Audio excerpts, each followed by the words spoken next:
A10 워호그와의 근접 공중전은 피해라.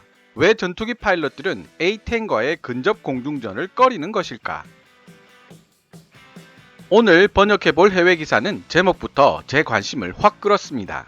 다른 전투기도 아닌 최고 속도가 706km로 보잉 737 여객기보다도 느린 A10 워호그가 근접 공중전을 한다?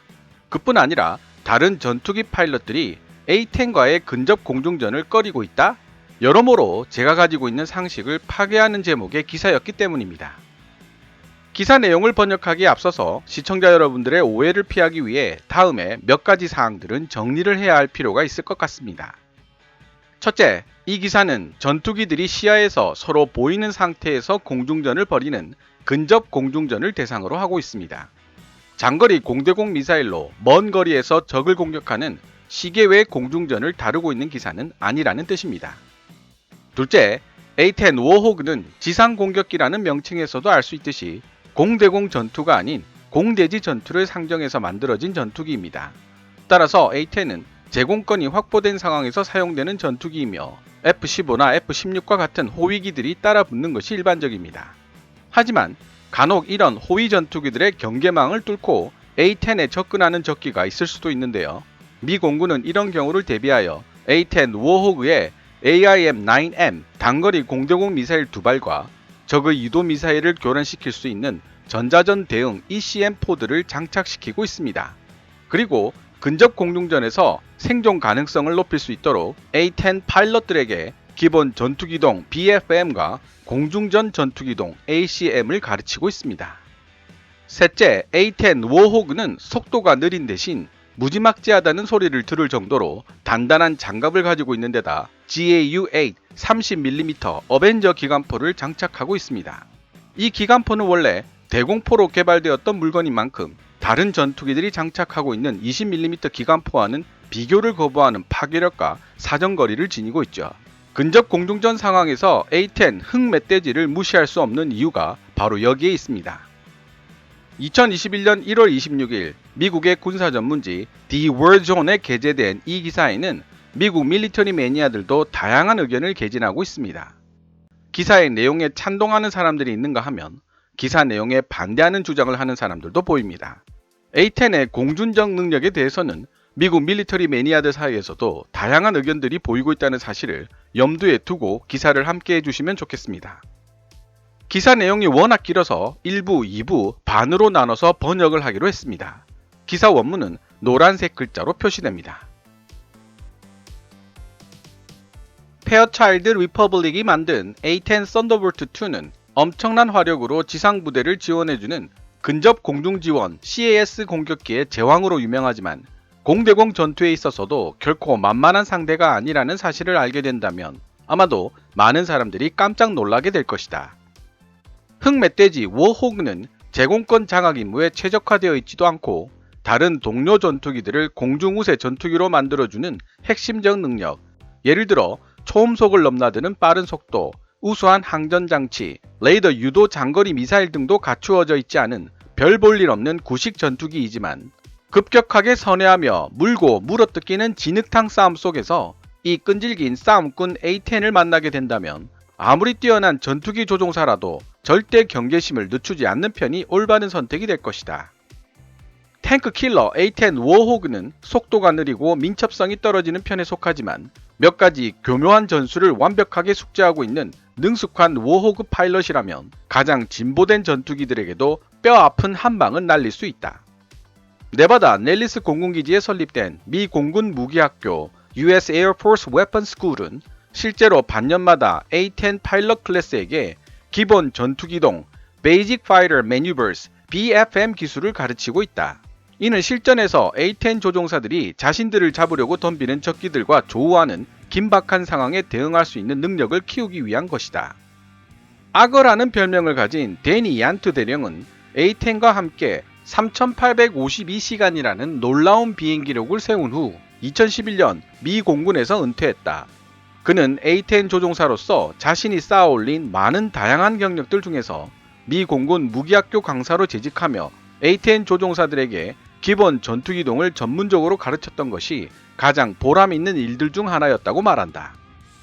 공중전을 전문으로 하는 파일럿들은 우리보다 우수한 성능의 레이더와 훨씬 더 빠른 속도를 지닌 전투기들에 탑승하고 있지만 A-10과 근접 공중전을 벌이게 될 때 그런 우수한 레이더와 빠른 속도가 생각보다 큰 도움이 되지 못한다는 사실을 곧 깨닫게 됩니다. 미 공군 무기학교는 현재 실전에 배치되어 있는 A-10 파일럿들 중 The Best of the Best, 최고 중에 최고만을 데려옵니다. 이 프로그램은 매년 6개월짜리 강좌 2개를 운영하며 입소한 학생들은 2주 동안 강의를 수강한 이후 실제 비행 연습을 시작합니다. 라고 얀트 대령은 설명한다. 기본 전투기동 수업은 이 프로그램의 첫 번째 단계였고 지금도 여전히 가르쳐지고 있죠. 이 수업은 끝없는 노력과 희생을 요구하는 과정입니다. 지금까지 제 아무리 A-10 파일럿 스스로가 자기 자신을 뛰어난 조종사라 자부해 왔다고 하더라도 기본 전투기동을 습득하는 과정은 매우 힘든 가시밭길이 될 것입니다. 미 공군 무기학교의 A-10 전투교관들은 학생의 입장으로 돌아온 파일럿들에게 이전에는 결코 경험해 본 적이 없었던 수준의 비행을 요구하기 때문이죠. 얀트 대령은 학생으로 1993년 무기학교를 수료했다. 그의 말대로 오늘날 넬리스 공군기지 무기학교 소속 비행중대 66기의 A-10 파일럿 교육과정 역시 여전히 기본 전투기동 훈련을 시작 단계로 삼고 있다. 무기학교는 A-10 조종사들에게 공중전 위협에 어떻게 대응하는지를 가르치는 한편 A-10 공격기의 보다 전통적인 역할인 공대지 공격 임무 세트로 들어가기 전에 워호그의 성능을 말 그대로 한계치까지 최대로 이끌어낼 수 있는 방법을 가르치는 데 초점을 맞추고 있다. 무기학교가 운영하는 A-10 수업 과정 동안 학생들은 워호그가 보유하고 있는 인상적인 폭탄과 무기들을 거의 다 사용해 볼 수 있는 기회를 가지게 될 것이다. 얀트 대령은 1996년 1월부터 1999년 10월까지 넬리스 공군기지 무기학교의 교관으로서 다시 돌아왔다. 다음은 얀트 대령의 설명이다. 저는 주로 기본 전투기동 BFM을 가르쳤습니다. 대부분의 무장 장착점과 트리플 이젝터 렉은 훈련용 A-10 워호그에서 제거되었지만 공중전 연습을 위해 AIM-9 사이드와인더 단거리 공대공 미사일 2발과 적 미사일의 유도 기능을 방해하는 ECM 전자전 대응포드는 그대로 유지시켜 놓았습니다. 교관들은 먼저 다른 A-10과의 1대1 근접 공중전을 기반으로 구성된 기본 전투기동의 원리를 가르치게 됩니다. 그 다음으로 이어지는 단계가 바로 공중전 전투기동인데요. 이때 보통 2대1 혹은 2대2 상황을 설정합니다. 우리는 뉴멕시코에 있는 홀로망 공군기지에서 독일 F4 훈련부대를 불러오거나 넬리스 공군기지에 있는 F-16과 함께 훈련하곤 했습니다. 학생들 중에서는 가끔 꽤 훌륭한 실력을 가진 조종사가 나타나기도 합니다만 만약 그 학생이 자신이 가진 기술을 다른 사람에게 가르치는 능력이 없다면 무기교관으로서는 적합하지 않다고 볼 수 있습니다.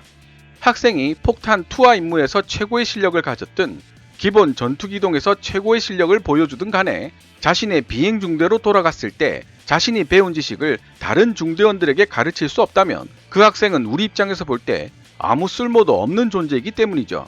우리의 목표는 가르친 학생들이 자대로 돌아갔을 때 자신이 배운 지식을 전파할 수 있도록 만드는 것입니다. 기본 전투기동은 제가 본능적으로 끌렸던 분야들 중 하나였습니다. 얀트 대령은 이야기를 계속 이어나갔다. T-38 탈론 교관 파일럿을 시작했을 무렵부터 이미 기본 전투기동을 꽤 잘하는 편이었죠. F-15를 조종하던 몇몇 친구들도 제게 공중전의 기본을 가르쳐주기도 했었습니다. T-38 탈론을 타고 전투기 입문 훈련을 끝냈을 때쯤엔 벌써 T-38 탈론을 타고 비행한 시간이 1200시간을 넘었을 정도였으니까요.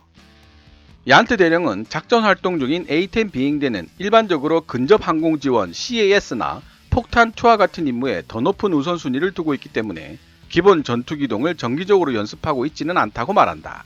그러나 그동안 A-10이 근접 공중전에서 인상적인 활약을 펼쳤던 덕택에 이 까다로운 공격기를 어떻게 상대하는 것이 좋을지에 대한 통찰력을 얻기 위해 다른 전투기 비행대가 A-10 부대에게 2기종 간 전투기동 훈련 Dissimilar Air Combat Training DACT를 요청한 사례가 있을 정도이다. 한 F-16 조종사는 디 워존과의 인터뷰에서 다음과 같이 언급했다. 우리는 실제로 A-10 비행대와 2기종 간 전투기동 훈련을 꽤 자주 실시하고 있습니다. 우리는 이 훈련을 멧돼지 쏘기라고 부르는데요. 이게 파일럿 사이에서 꽤 인기가 있는 편입니다. A-10 워호그들은 서로의 6시 방향을 커버해주기 위해 원을 그리며 방어적 자세로 비행하기 시작하는데요. 그러면 우리 F-16 편대가 위쪽 공령에서 갑자기 끼어들어 A-10 워호그들의 격추를 노립니다. 관건은 최대한 빠른 속도로 접근한 후 A-10을 향해 무기를 발사하고 위치 에너지의 부족 때문에 워호그들이 빠르게 기술을 상승시킬 수 없다는 점을 이용해 위쪽 공력으로 다시 얼마나 재빠르게 돌아갈 수 있느냐에 달려 있습니다. F-16 조종사가 말한 내용에 대해 얀트 대령은 다음과 같은 보충 설명을 해주었다. 공중우세 전투기들은 대개 높은 공력에 머물러 있다가 끼어들 기회를 노려 무기를 발사하고 격추시키지 못하면 다시 그 잘난 높은 공력으로 달아나 버립니다. 속도가 느린 A-10은 높은 공력으로 그들을 쫓아가 쓰러뜨릴 수는 없지만 만약 그들이 전장을 이탈하지 않고 같은 환경에 머무르며 우리를 격추시키겠다고 대적해준다면 우리는 기쁜 마음으로 그들과 하루 종일이라도 상대해줄 수 있습니다. 사실 기본 전투기동 BFM은 바라건대 A-10 파일럿들이 절대 사용할 일이 없어야 하는 임무 세트입니다. 왜냐하면 기본 전투기동 BFM은 공대공 전투에서 공격을 받고 있을 때 자기 방어를 위해 사용해야 하는 이론이기 때문이죠. 워호그가 제대로 임무 수행을 하기 위해서는 F-15와 같은 방어 제공 작전을 펼칠 수 있는 전투기들이 미리 공격에서 방해되는 적들을 제거해가며 우리 머리 위를 지키고 있어야만 합니다. 그러나 세상에는 항상 예외라는 것이 있는 법이죠. 만에 하나 방어 제공 임무 DCA 전투기를 무사 통과한 적 전투기를 만나게 되는 경우를 대비해 워호그 파일럿은 A-10에 장착되어 있는 2기의 AIM-9M 사이드와인더 단거리 공대공 미사일과 AN/ALQ-131 전자 대응책 포드를 사용하여 생존할 수 있는 방법을 숙지해 놓고 있어야 합니다. 비상시 파일럿이 계기판에 있는 크고 빨간 버튼을 누르게 되면 탑재된 무기와 연료 탱크 등은 자동으로 떨어져 나가고 AIM-9M 단거리 공대공 미사일과 AN/ALQ-131 ECM 포드만이 A-10 공격기에 남아있게 됩니다. 이러한 비상조치를 통해 A-10은 불필요한 외부 무장으로부터 오는 무게와 항력을 줄일 수 있고 그 결과 A-10은 보다 더 민첩해진 움직임을 통해 적기의 위협을 회피할 수 있는 가능성을 더욱 높일 수 있게 된다. 지금까지 2021년 1월 26일 미국의 군사전문지 디 워존에 게재된 Fighter Pilots Reveal Why You Don't Want to Mess with the A-10 Warhawk in a Dogfight. 전투기 파일럿들의 고백, 왜 그들은 근접 공중전에서 A-10과 진흙탕 싸움을 벌이는 것을 싫어하는가? 라는 제목의 기사를 절반 정도 번역해 보았습니다. 1972년 개발되어 1977년부터 실전 배치된 A-10 지상 공격기는 어느새 40년을 훌쩍 넘긴 기체가 되었습니다. 많은 무장 탑재량과 상대적으로 긴 채공 시간을 요구받는 지상 공격기답게 단순한 구조를 지니고 있는 기체이지만 신규 생산이 이루어지지 않고 있다 보니 교체 부품 구하기가 어려울 정도가 되었다고 합니다. 즉, 새롭게 대량 생산되지 않는 한 운영 유지비가 시간이 갈수록 높아질 수밖에 없다는 뜻이죠. 점점 정교해지는 대공 방어망과 휴대용 대공 미사일 맨페즈의 발달로 몇 번이나 퇴출 위기에 몰렸던 A-10 공격기였지만 그때마다 실전에서 예상치 못한 활약을 보여준 덕분에 아직까지 자신의 자리를 굳건하게 지키고 있습니다.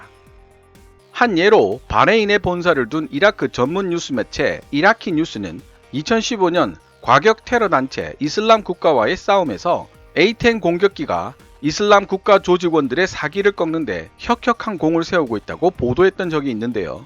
특유의 드르륵 소리를 내며 분당 최대 4,200발의 기관포를 퍼붓고 저공으로 비행하며 굉음과 함께 각종 공대지 미사일로 폭격하는 A-10기가 이슬람 국가 조직원들 사이에서 공포심을 확산시키고 있다는 내용이었죠. 게다가 지상 공격기의 천적으로 알려진 러시아제 맨페즈, 스트렐라가 A-10기를 직격시켰음에도 불구하고 여전히 GAU-8 기관포를 쏟아부으며 전장을 휘젓고 다녔다며 A-10의 터프함에 놀라움을 표시하기도 했습니다. 이렇듯 A-10 공격기는 그야말로 퇴출의 위기에서 기적적으로 되살아나는 상황을 몇 번씩이나 만들어내며 오늘날까지 현역으로 활동하고 있습니다.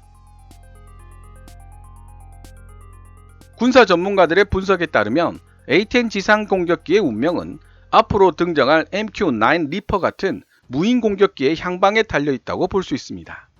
원래 미 공군은 F-35에게 A-10의 근접 항공 지원 임무까지 맡길 계획이었지만 A-10보다 월등하게 높은 운영 유지비에 비해 무장 탑재력은 턱없이 딸리는 F-35에게 근접 항공 지원을 맡기는 일은 어불성설이라는 의견이 점점 다수를 차지하고 있는 상황입니다.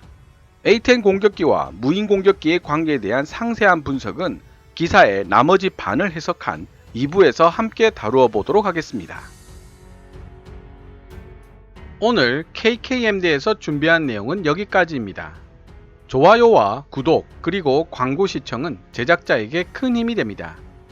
KKMD 유료 커뮤니티 채널 멤버로 가입해 주시면 조금 더 빠른 영상 시청이 가능하고 영상 제작 후원도 하실 수 있습니다. 지금까지 시청해 주셔서 감사합니다. Kevin's Military Channel KKMD